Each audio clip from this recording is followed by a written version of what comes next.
আসসালামু আলাইকুম। কেমন আছেন আপনারা সবাই? আশা করি অনেক ভালো আছেন। তো গাইস, আপনাদের জন্য আজকে নতুন একটা রান্নার রেসিপি নিয়ে হাজির হলাম। সেটা হচ্ছে কাঁচকলার শসা ভর্তা। অনেকদিন খোসা বললে বোঝে, আবার অনেকদিন শসা বললে বোঝে। প্রথমত আমি এগুলো ছুলে নিছি, আবার কিছু কাঁচামরিচ দিয়ে দিচ্ছি সিদ্ধর সঙ্গে। এবারে আমি 1 কাপ পরিমাণ পানি দিয়ে দিলাম। আমি ঢেকে দিলাম। কলার খোসাটা আমার প্রায় হয়ে আসছে। এখন আমি এটাকে নেমে ফেলবো। নেমে ফেলার পরে এটাকে ব্লেন্ডার থাকলে আপনার বাসায় ব্লেন্ডার করে নিতে পারেন, আবার পাটা থাকলে পাটায় এটা বেটেও নিতে পারেন, যার যেরকমের রুচি। আমার কলার শসাটা ভর্তা করা হয়ে গেছে। এখন আমি ওটাকে তেলে দিয়ে ভাজবো। এবারে আমি 1 কাপ পরিমাণ তেল দিয়ে দিলাম।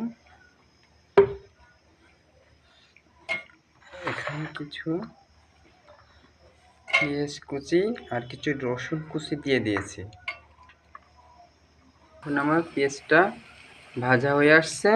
আমি 4-5টা জিরে অ্যাড করলাম। জিরেটা যখন কড়া ভাজা হয়ে যাবে, ওটা যেন সুন্দর একটা সেন্ট বেরোয়, এই জন্য আমি এটা দিলাম।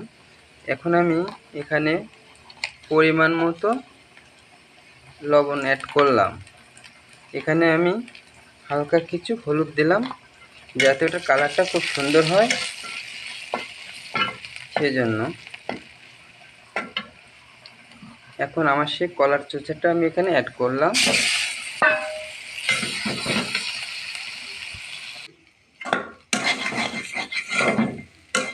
আমার হয়ে গেছে কলার খোসা ভর্তাটা। অনেকজন মনে করে যে কলার খোসার ভর্তাটা অনেক কঠিন, কিন্তু আসলে এমন কঠিন কিছু না। এটা খুবই সহজে এটা বানানো যায় ঘরে। অনেকে মনে করে এটা আসলে কষ্ট, আসলে এটা কোনো কষ্টের কিছু না।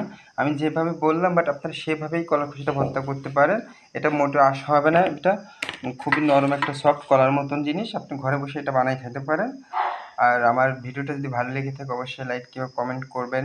আর আমি যেন নতুন নতুন ভিডিও আপনাদের জন্য সাপোর্ট করতে পারি, সেজন্য আমাকে দোয়া করবেন। সবাই ভালো থাকবেন। খোদা হাফেজ।